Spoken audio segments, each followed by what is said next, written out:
ముందుగా మీడియా మిత్రులకు నమస్కారం తెలియజేస్తూ, ఈరోజు ఏదైతే అడ్డదారిలో అక్రమ మార్గంలో వచ్చిన కాంట్రాక్టు లెక్చరర్ల క్రమబద్ధీకరణ, కాంట్రాక్టు ఉద్యోగుల క్రమబద్ధీకరణ ఏదైతే ఉందో, గత ప్రభుత్వం 2016లో ఒక జీవో నెంబర్ 16 తీసుకొచ్చి రాత్రికి రాత్రే బ్యాక్ డేట్ వేసి, అంటే హైకోర్టు, రాష్ట్ర హైకోర్టు స్టే ఉన్న రాత్రికి రాత్రి బ్యాక్ డేట్ వేసి ఉన్న పలంగా నేనేమంటున్నా, ఇలా ఒక రిక్రూట్మెంట్ ప్రొసీజర్ జరగాలంటే కనీసం ఏడాది పడుతుంది మన రాష్ట్ర ప్రభుత్వంలో. ఓవర్ నైట్లో 3500 మందికి నియామక పత్రాలు అందినాయి. ఎట్లా అందినాయి అనేది చెప్పాలి, గత ప్రభుత్వం చెప్పాలి, ప్రస్తుతం ఉన్న ప్రభుత్వం ఎట్లా వాళ్ళని కంటిన్యూషన్ చేస్తుందో చెప్పాలి. మేము ఇవాళ ఏం సంతోషపడ్డామంటే, 10 ఏళ్ల పరిపాలన, అరాచక పరిపాలనను మార్చి ప్రజాప్రభుత్వాన్ని తెచ్చినామని మేము సంతోషపడ్డాం. ఈ ప్రజాప్రభుత్వం ఏదైతే ఈ ప్రజాప్రభుత్వం అనుకుంటున్నామో, ఈ ప్రజాప్రభుత్వం మాకు ప్రజలకు దగ్గర ఉంది అనుకునే సందర్భం ఈ 2 ఏళ్ళుగా ఇక్కడ కనిపించలే.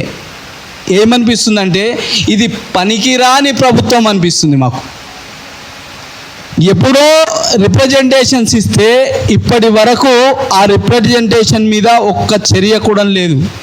2 ఏళ్ళు గడుస్తున్నా ఒక్క చర్య లేదు. 3500 మంది అడ్డదారిలో వచ్చిందని రిప్రజెంటేషన్ ఇచ్చినాం, విత్ ప్రూఫ్స్ ఇచ్చినాం. సంవత్సరం కింద ఈ అంశం మీద రాష్ట్ర ప్రభుత్వం స్టేట్ ఇంటెలిజెన్స్ని పురమాయించి మా దగ్గరికి వెళ్ళి సమాచారం తీసుకొని దగ్గర పెట్టుకున్నది. మరి ఎందుకు దగ్గర పెట్టుకుందో, ఏమిటికి దగ్గర పెట్టుకుందో, మళ్ళా వాళ్ళ నుంచి ఏం లబ్ధి పొందాలనుకున్నదో మాకైతే అర్థమవుతలేదు. ఇక రాష్ట్రంలో విద్యా వ్యవస్థ ఉంది అంటే విద్యా వ్యవస్థ లేదు, విద్యా అవస్థ ఉంది, వ్యవస్థ లేదు. ఇలా విద్యాశాఖకు మంత్రి ఉండా, విద్యాశాఖ మంత్రి, అవిద్యాశాఖ మంత్రి మాకైతే అర్థమవుతలేదు. మేము కొట్లాడేది ఇలా ప్రభుత్వాన్ని విమర్శించడానికి కాదు. ఇలా ప్రభుత్వంలో జరిగిన ఏవైతే తప్పుడు నిర్ణయాలు ఉన్నాయో వాటిని పునఃసమీక్షించమని, మంచి నిర్ణయాలు తీసుకోమని మేము ఈ వేదికగా మిమ్మల్ని విమర్శిస్తున్నామే తప్ప, ప్రభుత్వం మీద ఏదో అక్కసుతోటి రాజకీయ పార్టీ లేక మేము విమర్శిస్తలేము. మా టోటల్ మోటో వచ్చేసి విద్యా వ్యవస్థ మంచిగా ఉండాలి, పారదర్శకమైన నాణ్యమైన విద్య అందాలని మేమేమంటున్నాం. ఇలా రాష్ట్ర ప్రభుత్వానికి ఒక రిప్రజెంటేషన్ ఇచ్చినాం, రాష్ట్ర ప్రభుత్వానికి సిఐడికి ఒక రిప్రజెంటేషన్ ఇచ్చినాం. మేము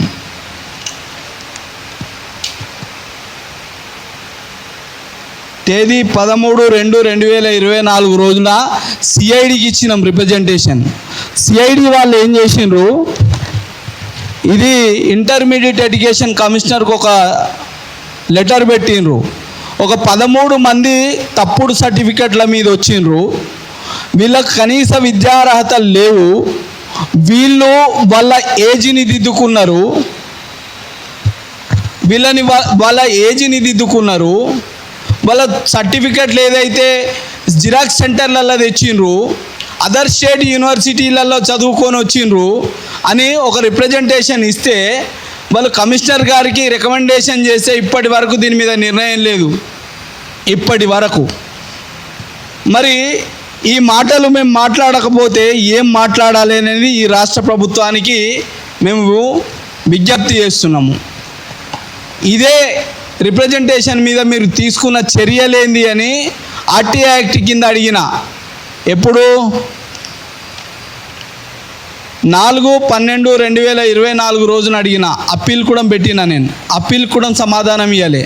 అంటే ఇంటర్మీడియట్ విద్యా వ్యవస్థలో ఎంత అవినీతి ఉందో మనం అర్థం చేసుకోవచ్చు దీని ద్వారా. మేమేమంటున్నాము, సుప్రీంకోర్టులో ఒక ఇష్యూ పెండింగ్ ఉంది, స్టేటస్ కో ఉంది. సుప్రీంకోర్టు పెద్దదా హైకోర్టు పెద్దదా ఈ దేశంలో అంటే సుప్రీంకోర్టు పెద్దది అని చెప్తారు. సుప్రీంకోర్టు ఇచ్చే ఆర్డర్లే ఈ దేశంలో ఎవరైనా శిరసావహించాలి. నేను అదే చెప్తున్నా. ఇలా ఏదైతే కాంట్రాక్టు ఉద్యోగుల క్రమబద్ధీకరణ మీద జియో నెంబర్ 16ని కొట్టివేస్తూ రాష్ట్ర ప్రభుత్వము ఒక ఆర్డర్ జారీ చేసింది, రాష్ట్ర హైకోర్టు ఒక ఆర్డర్ జారీ చేసింది. ఆర్డర్ జారీ చేస్తూ ఇప్పటి వరకు రెగ్యులరైజ్ అయిన 5,050 మందిని అట్లనే ఉంచండి అంటే వాళ్ళని రెగ్యులరైజేషన్ చేసి శాశ్వత ఉద్యోగులుగా ఉంచమన్నదా లేకపోతే కాంట్రాక్ట్ ఉద్యోగులుగా ఉంచమన్నదా ఏం చెప్పకుండానే ఒక ఆర్డర్ పాస్ చేసింది. దాని మీద మేము సుప్రీంకోర్టుకి వెళ్ళినాం. 8250 ఆఫ్ 2025లో మేము సుప్రీంకోర్టుకు పోతే సుప్రీంకోర్టు ఒక స్టేటస్ కో ఇచ్చింది. స్టేటస్ కో పెండింగ్లో ఉండగా ఇంటర్మీడియట్ ఎడ్యుకేషన్ ఏం చేసింది, వాళ్ళకు సంబంధించి ఎవరైతే కాంట్రాక్టు లెక్చరర్లకు సంబంధించిన ఫస్ట్ ఇంక్రిమెంట్ కానీ సెకండ్ ఇంక్రిమెంట్ కానీ వాళ్ళ సర్టిఫికెట్లకు సంబంధించి కానీ ఉత్తర్వులు జారీ చేసింది. స్టేటస్ కో ఉండగా స్టేటస్ కో మెయింటైన్ చేయాల్సింది పోయి ఇలా ఇంటర్మీడియట్ కమిషనర్కి వాళ్ళ మీద ఉన్న ప్రేమేందో మాకు అర్థం కాలే. కానీ ఇలా ఆర్డర్లు పాస్ చేస్తూ సెకండ్ ఇంక్రిమెంట్ ఇస్తూ సిద్దిపేట కళాశాల ఒక కళాశాల ఇస్తూ ఆ ఉత్తర్వులు జారీ చేసింది. ఇది మరి కంటెంప్ట్ అవుతుందా కాదా అనేది విద్యాశాఖ చెప్పాలి. విద్యాశాఖకు అనుబంధంగా ఉన్న ఎవరైతే జీపీలు కానీ వాళ్ళ అడ్వకేట్లు కానీ చెప్పాలి. ఇట్లాంటిది ఏం లేదు. ఇదే ఇష్యూకు సంబంధించి టెక్నికల్ ఎడ్యుకేషన్ అనేది సుప్రీంకోర్టుకి వెళ్ళింది. ఎందుకు వెళ్ళింది అంటే ఇదే రెగ్యులరైజేషన్ అయిన దానిలో 5 అదర్ స్టేట్ యూనివర్సిటీ నుంచి సర్టిఫికెట్లు కొనుక్కొని వచ్చిండ్రు, స్టడీ సెంటర్లలో తీసుకొచ్చిండ్రు సర్టిఫికెట్లు అని వాళ్ళని ఆపితే 5 హైకోర్టుకి వెళ్తే హైకోర్టు రెగ్యులరైజ్ చేయమని చెప్తే ఇదే టెక్నికల్ ఎడ్యుకేషన్ సుప్రీంకోర్టుకి వెళ్ళింది. సుప్రీంకోర్టు డైరీ నెంబర్ 7383 ఆఫ్ 2025 రోజున కేసు ఫైల్ చేసింది. టెక్నికల్ ఎడ్యుకేషన్ కేసు ఫైల్ చేస్తే దీనికి మూలాధారమైన కారణభూతం ఏంది అని అడిగితే ఇంటర్మీడియట్ ఎడ్యుకేషన్లో ఇదే అంటే ఎడ్యుకేషన్ డిపార్ట్మెంట్లో ఒక విభాగంలో ఇంటర్మీడియట్ ఎడ్యుకేషన్లో ఇంతమందిని రెగ్యులరైజ్ చేసినారు. 368 మందిని అదర్ స్టేట్ యూనివర్సిటీలలో నుంచి వచ్చిన వాళ్ళని రెగ్యులరైజ్ చేసినారు. మమ్మల్ని కూడా రెగ్యులరైజ్ చేయాలి అనే ఉద్దేశం కొద్దీ వాళ్ళని హైకోర్టును ఆశ్రయించిండ్రు. హైకోర్టు ఈ ఆర్డర్ పాస్ చేసింది. ఇది తప్పు. Yashpal versus state of Chhattisgarh అనే కేసులో అదర్ స్టేట్ యూనివర్సిటీలో చదివిన డిస్టెన్స్ ఎడ్యుకేషన్లు కానీ స్టడీ సెంటర్లో చదివిన డిస్టెన్స్ ఏవైతే స్టడీ సర్టిఫికెట్లు కానీ ఏవి చెల్లవి అని ఉత్తర్వులు పాస్ చేసింది. కాబట్టి వీళ్ళ నియామకాలు రద్దు చేయమని అడిగింది. మరి పక్క డిపార్ట్మెంట్లో ఉన్న ఇంటర్మీడియట్ ఎడ్యుకేషన్లో ఎంతమందిని రెగ్యులరైజ్ చేసిండ్రో డాటా ఇవ్వమంటే వాళ్ళకు ఒక కౌంటర్ వేసిండ్రు. కౌంటర్ వేస్తూ అదర్ స్టేట్ యూనివర్సిటీలలో చదివిన వాళ్ళు 131 మంది అక్కడ పోయి చదివచ్చిండ్రు. 67 మంది స్టడీ సెంటర్లో తెలంగాణ రాష్ట్రంలో ఉన్న స్టడీ సెంటర్లలో చదివిండ్రు అనని వీళ్ళు తప్పుడు నియామకాలని ఇదే గవర్నమెంట్ కౌంటర్ వేసింది. ఇదే విద్యాశాఖ కౌంటర్ వేసింది. మరి ఇట్లాంటి తప్పుడు సర్టిఫికెట్లతోటి నియామకాలు పొందిన వాళ్ళని కొనసాగించుకుంటూ జీతాలు ఇస్తూ విద్యా వ్యవస్థని నాశనం చేద్దామా? ఇలాంటి వాళ్ళని తొలగించి ఈ రెగ్యులరైజేషన్ ప్రాసెస్ని రద్దు చేస్తూ విద్యా వ్యవస్థను కాపాడుదామా? అందుకనే నేను ఈరోజు ఏమన్నా అంటే విద్యాశాఖకు మంత్రి లేక ముఖ్యమంత్రి 4-5 శాఖలను నిర్వహించడం వల్ల విద్యాశాఖని పూర్తిగా సంపూర్ణంగా చూడలేకపోతుండు. కాబట్టే ఇలా అది అవిద్యాశాఖ అయింది. కాబట్టి ఈ విద్యాశాఖలో జరిగిన అవినీతి అక్రమాలు గత ప్రభుత్వంలో జరిగినాయి, మీ ప్రభుత్వంలో జరగలే. గత ప్రభుత్వంలో జరిగిన ఈ నియామక ప్రక్రియను పునఃసమీక్షించడానికి మీకున్న నొప్పేంది అని అడుగుతున్నా. నేను అడుగుతున్నా. ఇలా ముఖ్యమంత్రి గారు రాజస్థాన్ IASC ఈ యూనివర్సిటీ లేదు, దీన్ని సుప్రీంకోర్టు రద్దు చేసింది. వీడు కొనసాగుతుండు. ఏం విద్యా బోధన చేస్తాడు ఈ టీచరు, నువ్వు చెప్పు ఒకసారి. ఈ లెక్చరరు ఏం విద్యా బోధన చేస్తాడు? ఇది ఎక్కడా ప్రింట్ చేసుకొచ్చిండో కనీసం పునఃసమీక్షించాల్సిన అవసరం లేదా? నేను అడుగుతున్నా. ఇలా సాహిత్య సమ్మేళనని ఇంకో యూనివర్సిటీ, ఈ యూనివర్సిటీ కూడా అది కూడా మదర్ స్టేటు, ఈ యూనివర్సిటీ కూడా పర్మిషన్ లేదని సుప్రీంకోర్టు రద్దు చేసింది. అయినా దాన్ని కొనసాగిస్తుండ్రు. డీమ్డ్ యూనివర్సిటీ ఏంటంటే ఏ రాష్ట్రంలో డీమ్డ్ యూనివర్సిటీ చేస్తే ఆ రాష్ట్రంలోనే పనిచేయాలి. ఒకటి. రెండు, విత్ ఇన్ ద క్యాంపస్లోనే వాళ్ళు కోర్సులను ఇచ్చుకోవాలి. డిస్టెన్స్ కోర్సులు ఇచ్చే అర్హత లేదు ఈ డీమ్డ్ యూనివర్సిటీకి. మరి ఇట్లాంటి తప్పుడు పత్రాలు పట్టుకొచ్చి, తప్పుడు సర్టిఫికెట్లు పట్టుకొచ్చి ఇలా విద్యా వ్యవస్థని విద్యా అవస్థగా మారుస్తుంటే ఏం చేస్తున్నాం మనం? జనార్దన్ రాయ్ నగర్ రాజస్థాన్ యూనివర్సిటీ, ఈ యూనివర్సిటీ కూడా పర్మిషన్ లేదు అని సుప్రీంకోర్టు తీర్పు. నేను చెప్పిన మాటలు కావు, సుప్రీంకోర్టు చెప్పిన మాటలు నేను చెప్తున్నా. ఇట్లాంటి వాళ్ళని మనం కొనసాగిస్తే, ఇగో ద్రావిడ యూనివర్సిటీలో ఒకతని మీద కంప్లైంట్ ఇస్తే తీసేసిండ్రు. మరి ఈయన తీసేసినట్టు మిగతా వాళ్ళని ఎందుకు తీసేయరు అని అడుగుతున్నా నేను. ఇవాళ వీళ్ళకి ఎందుకు ముందు వరుసలో మీరు కూకుండా పెడుతుండ్రు అనేది మేము ఇవాళ నోటిఫికేషన్, ఒక్కొక్క నోటిఫికేషన్. ఇలా జూనియర్ లెక్చరర్ నోటిఫికేషన్ 14 ఏళ్ళ తర్వాత వచ్చింది. డిగ్రీ కాలేజ్ లెక్చరర్ 14 నుంచి 16 ఏళ్ళు అవుతుంది. 2022లో నోటిఫికేషన్ ఇస్తే ఇప్పటి వరకు అప్లికేషన్ విలువలే ఇవ్వాల. మీరు ఇచ్చే 44 ఏళ్ళ వయసు సరిపోదని చెప్తున్నా నేను ఇవాళ ఈ ప్రభుత్వానికి. అడగకుండానే ఉద్యోగుల వయసు పెంచినప్పుడు, అడగకుండానే నిరుద్యోగులకి ఏదైతే ఉద్యోగ వయో పరిమితి పెంచమని మేము అడగాలా మిమ్మల్ని? ఒక్కొక్క నోటిఫికేషన్కి మధ్యలో 5 ఏళ్ళు, 6 ఏళ్ళు, 4 ఏళ్ళు గ్యాప్ ఉంటే నిరుద్యోగులు ఎట్లా చదువుకుంటారు, ఎట్లా కాంపిటేటివ్ ఎగ్జామ్స్కి ప్రిపేర్ అవుతారు అనేది ఇలా ప్రభుత్వాలు గమనించాలి. అది కాదని ఇలా అవుట్సోర్సింగు, కాంట్రాక్టు, గెస్ట్ ఫ్యాకల్టీ, ఇంక ఇతరత్ర నియామక ప్రక్రియ ఏదైనా అది దొడ్డిదారి ప్రక్రియనే అవుతుంది తప్ప అది డైరెక్ట్ రిక్రూట్మెంట్ అయితే లేదు. ఏ సంవత్సరానికి ఆ సంవత్సరం ఇవాళ మీరు నోటిఫికేషన్ లేసి నిలిపింటే ఈ చెత్తని, ఈ పెంటని మన నెత్తి మీద పెట్టుకోవాల్సిన పనేముంది అని అడుగుతున్నా నేను. ఇవాళ ఈ పెంటని మోయడానిక మనం ఇవాళ నేను అడుగుతున్నా. ఈ రాష్ట్రంలో పోలీస్ శాఖ ఉందా? నేను అడుగుతున్నా. అదే ఉత్తరప్రదేశ్ రాష్ట్రంలో క్రైమ్ను నియంత్రిస్తే మేము అప్రూవ్గా మారుతాము అని బోర్డులు పట్టుకొని గుండాలు, రౌడీలు, హంతకులు అప్రూవ్గా మారిపోతుండ్రు. మరి ఈ రాష్ట్రంలో ఏం నడుస్తుంది? ఈ రాష్ట్రంలో ఇంతమంది ఆర్థిక నేరగాళ్ళు, వీళ్ళంతా ఆర్థిక నేరగాళ్ళు. ఇలా మా సొమ్ముతోటి, పేద ప్రజలు కట్టిన సొమ్ముతోటి ఇలా జీతాలు తీసుకుంటూ, తప్పుడు సర్టిఫికెట్లతోటి, తప్పుడు నియామకాలతోటి నియామకం కాబట్ల వీళ్ళని కొనసాగిస్తుంటే విద్యా వ్యవస్థ ఎట్లా మెరుగుపడుతుంది అని నేను ఈ ప్రభుత్వాన్ని ప్రశ్నిస్తున్నా. నేను అడుగుతున్నా.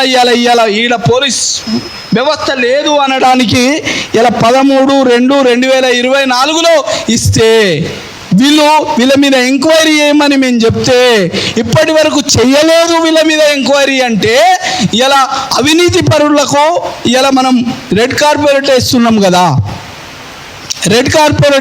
మేము అవినీతి పరులకు. సో కాబట్టి నేనేమంటున్నా, మీరు ఇవాళ విద్యాశాఖ వ్యవస్థ ముఖ్యమంత్రి గారి చేతిలోనే ఉంటే, నాణ్యమైన నిర్బంధ ఉచిత విద్య రావాలంటే ఇవాళ ప్రభుత్వ వ్యవస్థ బాగుండాలి తప్ప ఇలా ప్రైవేటు వ్యవస్థలు బాగుండాయి. గౌరవ ముఖ్యమంత్రి గారికి నేను ఒకటే విజ్ఞప్తి చేస్తున్నా. ఇవాళ మీరు ఈ దేశంలో, ఈ రాష్ట్రంలో కావాల్సింది విద్యా, వైద్యం ఉచితం కావాలని అడుగుతున్నాం. వేరే అవసరాలు మాకు లేవు, వేరే ఉద్దీపన పథకాలు మాకు ఉచితాలే వద్దు అని 1-2 సార్లు చెప్తున్నాం మేము. మేమేమంటున్నాం, ఇవాళ ముఖ్యమంత్రి గారు ఇలా ప్రైవేటు స్కూళ్ళని ఓపెనింగ్ చేయడానికి కాదు నువ్వు పోవాల్సింది. ఇలా ప్రభుత్వ పాఠశాలని, కళాశాలని ఏవైతే ఇంజనీరింగ్ కళాశాలను ఓపెనింగ్లో కోవాలి. ఇవాళ ప్రభుత్వ వైద్యశాలల వైద్యం కోసం బొమ్మని ప్రోత్సహించాలి, ప్రభుత్వ వైద్యశాలలను సందర్శించాలి. కానీ ఇవాళ పనిగట్టుకొని ప్రైవేటు ఆసుపత్రులను ఓపెన్ చేయడానికి పోతుండంటేనే ఇవాళ ప్రభుత్వానికి ఎంత చిత్తశుద్ధి ఉందో విద్య మీద వైద్యం మీద మనం అర్థం చేసుకోవాలి. ఇప్పటికైనా మేము ఈ ప్రభుత్వానికి 2.5 ఏళ్ళ కాలాన్ని ఇచ్చినాం, సమయాన్ని ఇచ్చినాం.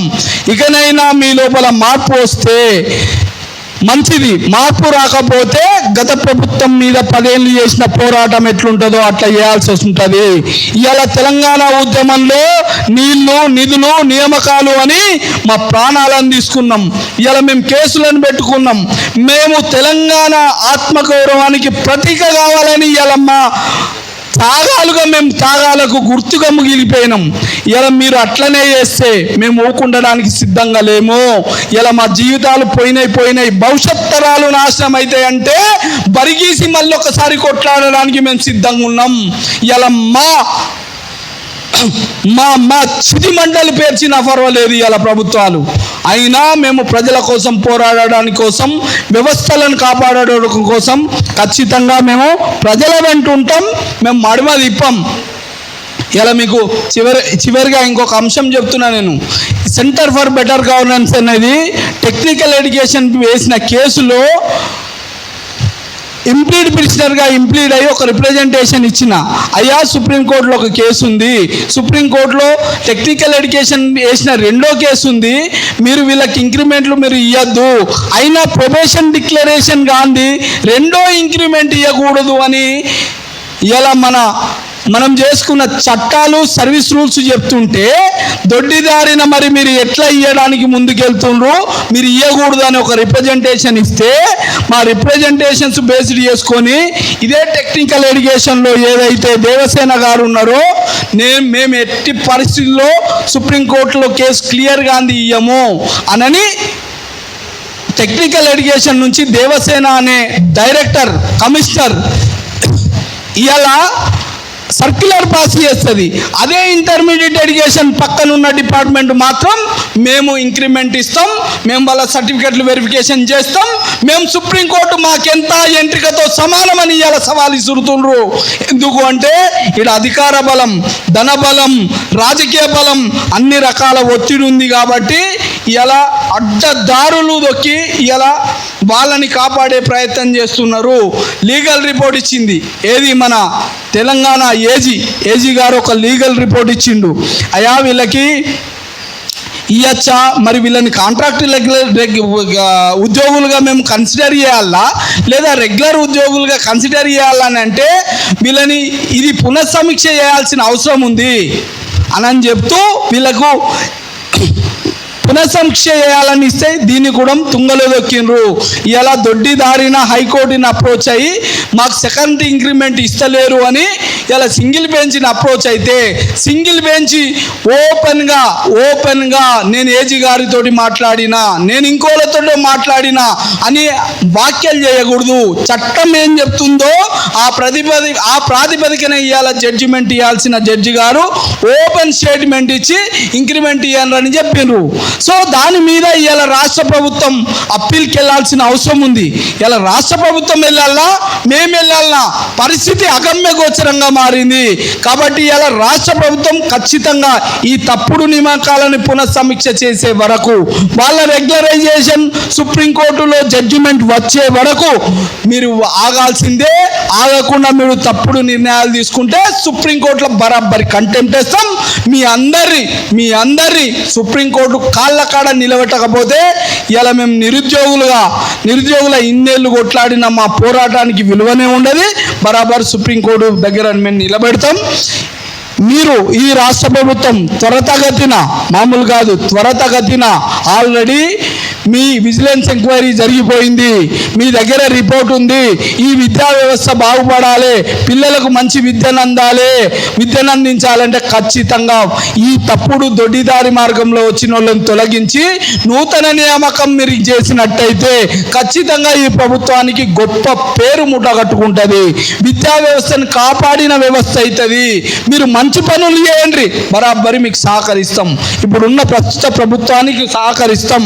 తప్పు తప్పుడు పనులకు మీరు అడుగులకు మడుగులు ఎత్తితే ఖచ్చితంగా మీ ప్రభుత్వాన్ని ఓడగొట్టేదాకా వదిలిపెట్టమని ఈ వేదికగా మీకు హెచ్చరిక చేస్తున్నాం.